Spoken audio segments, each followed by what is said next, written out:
그러면 요걸 한번 질문 드릴게요. 이게 급등하고 있다라는 것은 어떻게 포착을 할 수 있죠? 지금까지는 좀 두리뭉실하게 제가 말씀을 드렸는데 아마 개인 투자자분들은 명확하게 좀 기준을 잡아줬으면 그렇죠. 좋겠다는 생각이 들 거예요. 네. 그래서 그 기준으로 좀 말씀을 드려보면 급등했다라는 건 시장의 관심을 받았다는 거고 그렇죠. 시장의 관심은 딴 것보다 돈입니다. 돈이 그 종목에 들어왔다라는 게 뭘로 확인이 되냐면 여러분들도 저희도 똑같이 HTS나 MTS 거래량으로 확인할 수 있어요. 그러니까 주가의 가격은 흔히 여러분들 최근에 좀 막 일 터지면서 많이도 들어보셨겠지만 뭐 세력이 장난질을 한다, 뭐 주포가 따로 있다, 뭐 이런 이야기 혹은 영화나 드라마를 너무 많이 보신 나머지 뭐 주가를 핸들링하는 또 큰 손이 있지 않느냐 뭐 이러한 얘기들 많이 하시는데 물론 그런 것들이 있을 수는 있으나 거래량은 소일 수는 없습니다. 그렇죠. 거래량은 힘들죠. 사고 팔고 한 흔적이 남는 거기 때문에 그것을 저는 팩트 기준 삼아 보면 거래량을 보셔야 된다. 거래량 이퀄 관심이고 관심은 곧 돈이다라는 것. 그러니까 거래량이 많이 터졌다라는 것은 지금 시장에 돈이 모이고 있다라는 건데 여러분들 아마 역배열, 정배열 많이 들어보셨을 거예요. 간단하게 설명을 드리면 정배열은 캔들 기준으로 이평선들이 캔들 밑에 차례대로 쫙쫙쫙 있으면서 저항이라고 하는 혹은 물려있는 매물이 많이 없는 형태를 우리가 정배열이라고 하고 그러니까 지금 차트를 보면서 좀 말씀을 드리면 한 이 구간일 것 같아요. 이 구간 정도가 이제 캔들 밑에 이평선이 있으면서 이평선이 5일선, 11선, 21선, 61선, 121선이 순서대로 있는 거예요. 역배열은 반대로 있는 거죠. 일단 거래량 기준으로 보면 역배열이랑 정배열이랑 저는 거래량의 그 기준을 좀 다르게 잡아요. 왜냐하면 역배열은 물린 사람이 많다는 거죠. 그렇죠. 카카오 네이버를 한번 생각을 해볼까요? 자, 제가 이거 이야기 드리면서도 참 속상한 게 카카오는 역배열의 전형적인 패턴입니다. 왜냐하면 17만 원, 뭐 20만 원 간다던 카카오가 어느새 지금 6만 원 밑으로 내려왔으니까. 자, 이러한 종목군들은 역배열은 거래량이 엄청나게 터져야 돼요. 그 엄청나게라는 기준은 평균 3개월치 기준보다 최소 5배는 많아야 된다 생각이 듭니다. 그렇죠. 그게 하루 이틀이 아니라 일정 기간 유지가 돼야죠. 네.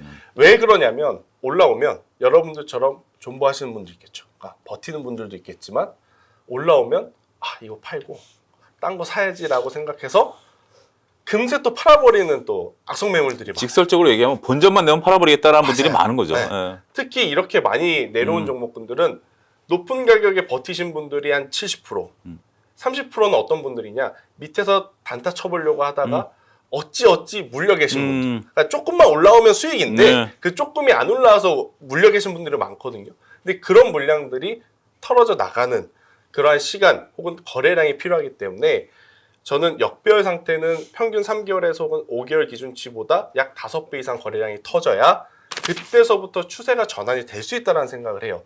그것보다 낮은 거래량이면 저는 그냥 단순히 기술적 반등일 뿐이다라고 좀 생각을 하고 있고 위원님께서 정말 중요한 포인트를 잡아주셨는데 하루만 터지면 안 됩니다.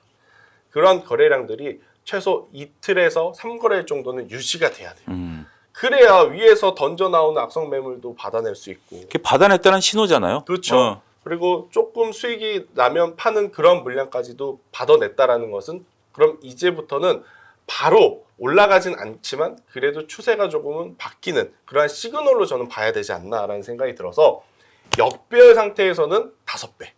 그러니까 카카오라든지 네이버를 보실 때 제가 한번 볼게요. 카카오 같은 경우에는 이 종목으로 단타를 왜 쳐라고 생각할지 모르지만 저는 단타를 쳤습니다. 언제?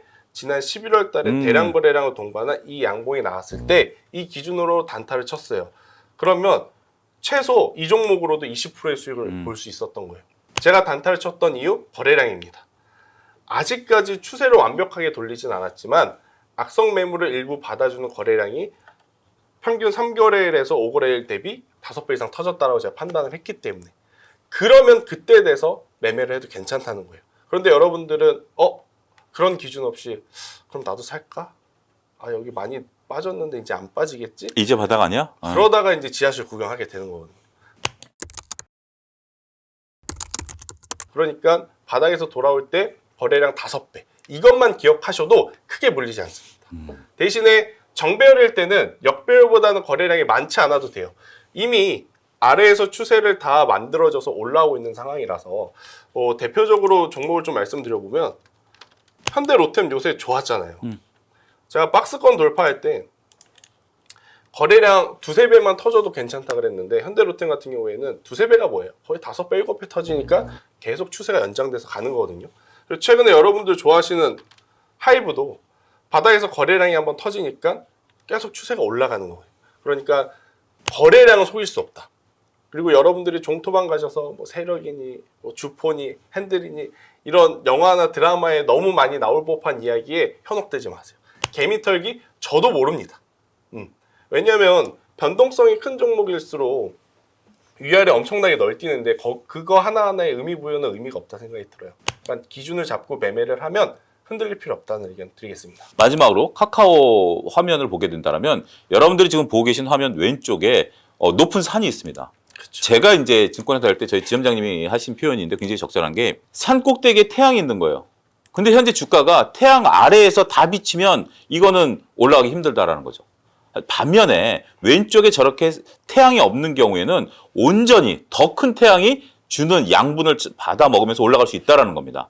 자, 잘 기억해 주시면 현재 지금 내가 있는 주가가 그늘 아래에 있는지 아니면 양분을 받아 먹고 있는지 이것도 여러분들이 잘 보시면 되지 않을까 싶고요. 한 가지 네. 제가 빠뜨린 게 있어요. 거래량은 거래량대로 역별일 때는 5배, 정별일 때는 3배라는 정확한 제가 기준을 잡아드리는데 그 거래량 터진 날의 캔들의 색깔이 더 중요합니다. 아, 그렇죠. 거래량이 터졌는데 만약에 파란색 음봉이 음봉이면 났다. 그거는 이거는 매수자의 힘보다 매도자의 힘이 더 많기 때문에 조심하셔야 돼요. 그게 제일 중요하죠. 네, 이거 제가 빠뜨릴 뻔했네요. 만약에 거래량이 충족을 했어도 캔들이 파란색이다 그러면 안 보시는 게 좋습니다. 네, 여러분들이 꼭 체크를 하셔야 될 건 거래량 그리고 캔들의 색깔. 요거 한 번 더 말씀드리겠습니다. 그러면 이렇게 해서 내가 이제 적절하게 뭐 A라는 종목을 매수를 했어요. 네. 그러면 보통 이제 중간에 흔들리잖아요. 그렇죠. 이게 참 흔들리는 게 문제예요. 이렇게 10,000원짜리가 2만 원 온다라는 게 말이 쉽지. 2만 원 오는 과정에서 굉장히 여러 가지 사건들도 있고 주가가 뭐 예를 들어서 이런 거죠. 15,000원이 왔는데 갑자기 14,000원까지 빠졌어. 그러면 얘가 다시 13,000원 되는 거 아니야? 그리고 팔아버리면 이 2만 원, 3만 원 가버린단 맞아요. 말이에요. 그러면 이제 그때 버티는 방법 하나하고 네. 그다음에 이건 진짜로 이제부터 빠지니까 매도를 해야 된다라고 할 수 있는 이 두 가지 또 방법이 있을까요? 일단 두 가지를 겹쳐서 좀 말씀드릴게요. 여러분들 이평선이라는 게 정말 단순한 원리예요. 그 거래일수의 평균 종가를 이어는 그렇죠. 선이거든요. 그런데 그 이평선에 모든 것이 담겨져 있습니다. 단기 이평선은 단기적으로 보는 사람들의 심리, 중장기는 중장기적으로 이제 보는 사람들의 심리가 담겨 있는데 제 기준으로 이 첫 번째 21선 터치하는 것까지는 괜찮아요. 버텨본다. 매도부터 좀 말씀드릴게요. 첫 번째 21선 터치까지는 괜찮아요. 그때는 다시 들어오는 물량이 더 많을 수 있습니다. 주도주의 경우 첫 번째 조정이 나와서 21선에 처음으로 맞닿으면 매도해야지 이것보다 이거 사야 돼. 나 못 샀으니까 사야 돼. 이런 심리가 훨씬 더 많아요. 그런데 21선이 2번 닿고 3번 닿고 그러면 그때는 파셔야 돼요. 저는. 그러니까 61선까지 기다리시는 분들이 있는데 사실 개인 투자자분들은 그것까지 못 기다립니다. 5일선, 11선도 이탈 한번 하게 되면 이거 무슨 문제 있는 거 아니에요? 이거 뭐 악재 있나요? 이러시는데 61선까지 기다리는 건 현실적으로 저는 그냥 너무 원론적인 이야기일 거라 생각이 들고 대신에 여러분들이 주도주라는 것을 공략을 해서 계속 쭉쭉 가는데 첫 번째 21선 터치까지는 저는 참아볼 만하다 생각이 들어요. 그런데 그 종목이 다시 한번 21선을 터치한다? 그때는 빼셔야 될 것 같아요. 제가 이제 로보티즈라든지 이러한 기업들을 위주로 한번 설명을 드려보면 이렇게 쭉 올라갑니다. 쭉 올라가서 첫 번째 21선 이평 받을 때까지만 하더라도 반발세가 좀 나오는 경우가 없지 않아 있어요. 그런데 이게 다시 올라가지 못하고 21선이라는 것을 한 번 더 깨버리면 그때는 쭉 밀려 내려가는 경향. 다음 이평선까지 62평까지 이제 내려가는 그런 경향이 있어서 저는 21선 이평선을 여러분들이 기준을 잡고 한번 터치 횟수. 그러니까 첫 번째는 괜찮다. 하지만 두 번째, 세 번째는 위험하니 이게 또 매수로 변형할 수 있잖아요. 만약에 못 샀어요. 부러워해. 그러면 고점에서 따라가는 게 아니에요. 그 기업이 21선 내려올 때까지 저는 기다립니다. 21선에 내려오면 첫 번째 21선 닿을 때는 뭐 현금 비중 그렇게 고민 안 하고 그냥 사요. 근데 만약에 첫 번째 타이밍도 놓쳤고 두 번째 21선 닿을 때가 오면 100만 원 살 거 50만 원으로 줄여서 삽니다. 혹시 더 밀릴 수 있습니다. 세 번째면 더 줄여서 사거나 사지 않거나 이렇게 기다리면서 여러분들이 그 기준대로만 움직이면 크게 잃지 않아요. 근데 여러분들이 크게 잃을 때는 사고가 날 때는 언제냐면 이런 거 아무것도 없이 옆에서 누가 샀다 그러니까 아씨 나도 사 이럴 때 사고가 나거든요. 그러니까 저는 21선 이평선이라고 하는 것이 어떻게 보면 정말 기본 설정 값이거든요. 하지만 그 기본 설정 값을 무시하면 절대 안 된다라는 의견 한번 드리겠습니다. 자, 그러면 시청자 여러분들께 지금 김선 이사께서 말씀하신 그러한 패턴과 관련된 다음에 지금 움직일 수 있을 만한 거 네. 김선 이사께서 보고 계신 거 그걸 한번 좀 소개시켜 주시죠. 사실 백날 저희가 앞에서 좋은 이야기를 드려도 여러분들이 궁금해할 건 그래 지금 뭐 사면 돼 이걸 건데 꼭 사라는 건 아니에요. 이 패턴을 보시라는 겁니다. 예.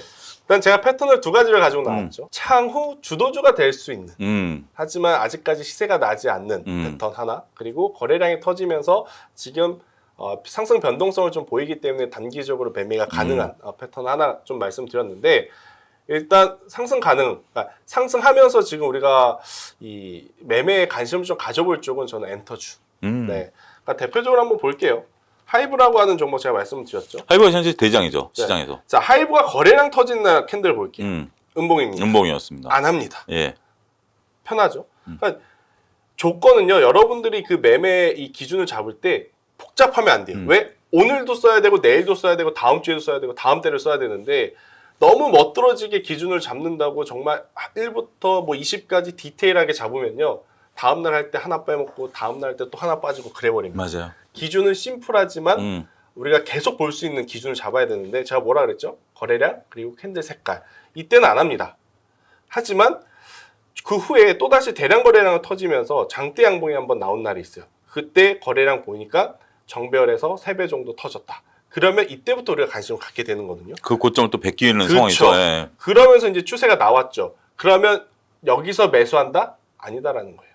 21선까지 조정이 나올 때까지 기다려야 돼요. 왜? 우리가 이 하이브라고 하는 종목 여기서 가지고 있질 못했으니까 이 구간에서 여러분들 욕심내서 매매를 하는 게 아니에요. 기다린다. 언제까지? 처음으로 21선 이평이 닿을 때까지. 이 기업 지금 추세 나오고 나서 한 번도 21선 이평 안 닿았습니다. 그럼 21선 이평이 한 번은 닿을 거거든요. 그때 매수를 해도 저는 늦지 않는다라는 생각을 좀 말씀드려보도록 하겠고 두 번째, 그럼 바닥에 있는 종목 뭐 대표적으로 뭐 조선업 이야기를 할 수는 있지만 조선업은 너무 힘들어요. 아, 너무 무거워요. 네, 그래서 배제를 했습니다. 그 기준으로 보면 컨텐츠를 보는 게 저는 좋다. 자, 컨텐츠도 많이 조정을 받았어요. 분명히 지난해 이맘때쯤 이 이상한 변호사 우영우 나오면서 엄청나게 변동성을 보인 것 같은데 지금 주가 보면 많이 빠져 있거든요. 제가 바닥에 있는 기업들 볼 때 뭐가 가장 중요하다 그랬죠? 미래 지향적이어야 된다. 그렇죠. 자, 컨텐츠는 OTT 업체들 엄청 많습니다. 제가 불과 2, 3년 전만 하더라도 넷플릭스라고 하는 어플을 쓰면서 이거 돈 내고 써야 돼? 라는 생각이 잠깐 들었는데 어느새 넷플릭스뿐만이 아니고 제 핸드폰엔 쿠팡 플레이도 들어와 있고 웨이브도 들어와 있고 그래요. 예. 아마 이건 저뿐만이 아니고 다들 그러실 거예요. 자, 그렇다라는 건 OTT 업체가 많아졌다? 그럼 컨텐츠 제작하는 업체들은 만들면 이제 팔 수 있는 곳이 많아졌다라는 거예요. 그러면 잘 만든다라는 전제 조건 하에 충분히 성장이 가능하다라는 거죠. 그러니까 영화 산업은 힘들어요. 영화는 요새 제 돈 내고 가면 너무 아깝습니다. 통신사에서 할인 쿠폰을 쓰지 않고 제 생돈 내고 보기에는 너무 비싸요. 왜냐? OTT도 너무 잘 돼 있고 그러다 보니까 영화를 보신 분들이 이제 OTT로 넘어왔고 그럼 OTT의 사용자 수가 많아지면 많아질수록 당연히 컨텐츠 제작 쪽은 시간은 걸리겠지만 히트작이라고 하는 것들이 나올 때까지 시간은 걸리겠지만 주가의 위치라든지 현재 이 차트의 패턴은 충분히 매수해놓고 기다리게 되면 저희가 뭐 100%, 200%, 300% 원하는 것은 무리다라는 생각이 들어요. 그래도 최소한 30%, 50% 정도는 우리가 기분 좋게 또 수익을 낼 수 있지 않을까라는 생각이 들어서 컨텐츠 쪽을 보시면 컨텐츠리 중앙. 저는 이 기업을 보시는 게 훨씬 더 좋다는 얘기입니다. 차트로 한번 보여주시죠. 네. 예. 일단 컨텐츠리 중앙 같은 경우에 자, 쭉 내려옵니다. 쭉 내려와요. 쭉 내려오고 있어요. 근데 지금부터 관심 종목에 넣어두시고 거래량 터질 때 들어가도 되는데 저는 계속 관심을 보고 있는 이유가 최근에 거래량이 조금씩 나오고 있어요. 단기 차트는 상당히 이쁜데요. 네. 예. 이게 갑작스럽게 우리가 좋다 그래서 4만 원, 5만 원 저희는 이걸 바라지 않습니다. 이걸 바라는 건 너무 욕심이에요. 최소한 현재 지금 2만 5천 원인데 3만 원만 가더라도 혹은 3만 5천 원만 가더라도 우리한테는 엄청나게 큰 수익이에요. 단기 차트로 좀 보여주면 거의 교과서인데요. 그렇죠. 이게 이쪽만 보면 더 단기.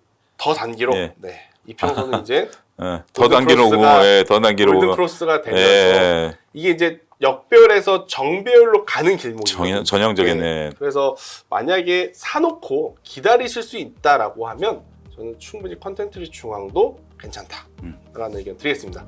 하이브는 기다리고 컨텐츠리 중앙은 지금도 괜찮다라는 의견 드리겠습니다. 자, 우리가 이제 구체적으로 종목을 어떻게, 그러니까 이제 여러 시청자분들이 가장 궁금해하시는 것 중에 하나가 구체적으로 내가 매매하는 방법에 대한 그런 부분들 아니겠습니까? 자, 지금까지 김천석 이사님 모시고 급등 종목을 구체적으로 어떻게 찾아야 되고 어떻게 매매해야 되는지에 대해서 소중한 말씀을 좀 들었습니다. 시청자 여러분들께서 가장 궁금해하셨던 부분이라 생각을 하고요. 저희가 시간상 많은 내용을 다루지 못했습니다만 다음에 또 이사님 모시고 하나하나 또 다른 구체적인 내용들 살펴보도록 하겠습니다. 자, 오늘 방송은 여기서 마치도록 하겠습니다. 감사합니다.